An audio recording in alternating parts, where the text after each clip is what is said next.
निशब्द हूँ। कौन गलत है, कौन सही है, क्या गलत है, क्या सही है, कुछ समझ नहीं आ रहा है।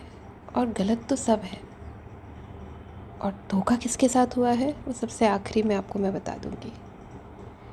पर अभी मैं एक कहानी से अपनी बात शुरू करना चाहती हूँ। मैं आपकी मंजरी आपके साथ ये एक नया व्लॉग लेकर आ रही हूँ, पर वही टॉपिक पे लेकर आ रही हूँ जो आज पूरे वाईटी में घूम रहा है। हर चैनल, चाहे वो रिएक्शन हो, चाहे वो लाइव हो, चाहे वो किसी का व्लॉग हो, हर आदमी इसी के बारे में बात कर रहा है। तो शायद यही चाहते थे ये लोग, क्या बोलते हैं उसे, negative propaganda is also a propaganda. तो चलिए, इनके तो अच्छे हो गए ना, इनका नाम लोग ले रहे हैं। तो मैं एक कहानी बताना चाहती हूँ, और मैं एक और बात बताना चाहती हूँ कि मेरा ये जो व्लॉग है ये एक व्लॉग में ख़त्म नहीं होगा, तो ये 2 व्लॉग में जाएगा, शायद 3 में भी। तो प्लीज़ इसे सुनिएगा और चाहे समझना चाहिए कि मैं क्या बताना चाह रही हूँ और किस ओर इस कहानी को लेके जाना चाह रही हूँ। जो ये लोग रच रहे हैं या हो रही है, धीरे धीरे सब समझ में आएगा। तो मैं एक कहानी बताने वाली थी, बहुत छोटी सी कहानी है। उसमें एक बच्ची है छोटी सी, जो एक मॉल में जाती है और वहाँ एक लड़का उसे किस करता है और कहता है कि so cute, you are so cute. But वो बच्ची रोती है और अपनी मम्मी के पास जाके कहती है कि मम्मा बैड टच। तो मम्मा कहती है कि नहीं नहीं, नथिंग लाइक दैट, वो अंकल तुम्हें प्यार कर रहे हैं, भैया इज़ लाइकिंग यू, भैया is saying you are so cute. पर वो बच्ची कहती है नहीं नहीं नहीं, दिस इज़ बैड टच।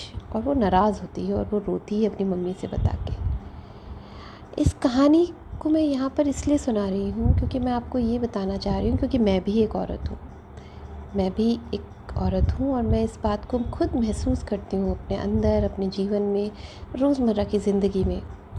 और यही चीज़ उस लड़की की कहानी में भी है कि भगवान ने हम औरतों को पैदा होते ही ये सेंस दिया है कि what is good, what is bad, who is good, who is bad, what relation we should keep with whom. तो ये सेंस हर औरत को इसमें एजुकेशन का, ब्रॉटअप का, संस्कार का कुछ लेना देना नहीं है। इसमें सिर्फ एक ही चीज़ का लेना देना है, और वो है एक औरत होना। भगवान ने उस औरत को ये बुद्धि इनबिल्ट, कहते हैं ना, इनबिल्ट है वो हमारे सॉफ्टवेयर में औरतों की। तो कैसे कैसे उन्हें मैं नाम लेना चाहूँगी यहाँ, क्योंकि अब नाम क्या छुपाना, हर जगह तो उन्हीं का नाम है। तो नेहा जी को कैसे ये बात नहीं समझ आई कि वो आदमी की मंशा क्या है। मैं मान ही नहीं सकती कि उन्हें ये नहीं समझ आया, क्योंकि अगर मैंने इतना टाइम क्यों लिया ये वीडियो बनाने के लिए, क्योंकि मैं हमेशा से उन लोगों को देखती थी, लेकिन आदमी देखता है, हज़ार चीज़ें देखता है, पढ़ता है, भूल जाता है। मैं रिवीजन कर रही थी उनके पुराने वीडियोस, पुराने रील्स, पुरानी चीज़ों को निकाल के थोड़ा रिवीजन कर रही थी और देख रही थी कि दोनों का रिलेशन कैसा है। तो दोनों बहुत क्लोज थे एक दूसरे के। तो मुझे जितना लगता है कि मैं कोई भी अपने सगे भाई से भी उतना गले नहीं मिलता, उतना नहीं चिपकता जितना वो सचिन से चिपकती थी। तो देखिए, जब सिर्फ सगा भाई ही भाई होता है, बाहर के जो मर्द होते हैं ना, अगर आप उनसे ओवर चिपकोगे तो वो सोचेंगे कि आप उन्हें चांस दे रहे हो। और मैं शायद बहुत बड़ा गलत कमेंट भी बोल सकती हूँ, लेकिन ये फैक्ट है। औरतों को इसीलिए सिमट के रहना चाहिए। मैं ये नहीं कह रही हूँ कि आप ये पहनो, ये मत पहनो, ये करो, वो मत करो, आपको जो दिल में आए वो करो। पर ये ध्यान में रखो कि कौन से इंसान में क्या है, वो इंसान किस मंशा से आपको देख रहा है। और जब आप उसको एक दाना डालोगे तो वो 10 दाने लेके आएगा आपको वो करने के लिए। तो आपको खुद महसूस होना चाहिए था कि वो आपको किस नज़र से देखता है। चलिए खैर, ये सारी बातें एक अलग हो गई। तो मैं अभी सिर्फ ये कहना चाह रही थी कि मैं 3 चीज़ों पे अभी बात करना चाहूँगी, 3 पॉइंट्स पे जो नेहा जी के लिए हैं मेरी तरफ से। और इन सारी पिक्चरों को देखने के बाद मुझे जो समझ आया वो ये है कि दुनिया आपसे बहुत अटैच थी। उसके भी कई कारण हैं। एक तो आप विधवा, तो सारे विधवा कम्युनिटी आपसे अटैच्ड, उनके पेरेंट्स आपसे अटैच्ड। दूसरा, कोरोना में आपका पति ख़त्म हुआ, तो कोरोना में जितने लोगों के घर बर्बाद हुए वो सब आपसे अटैच्ड।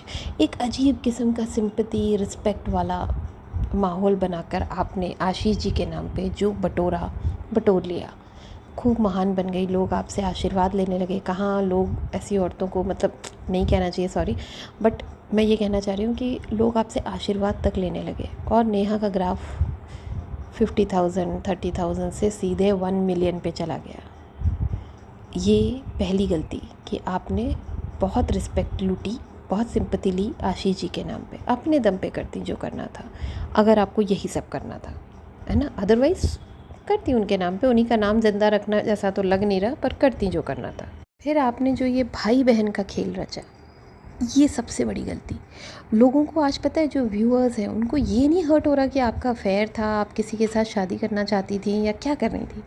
उन्हें ये हर्ट हो रहा है कि कहाँ आप लोग दिन भर दीदी भैया गाना गाते थे, भाई बहन, वो हर्ट हो रहा है।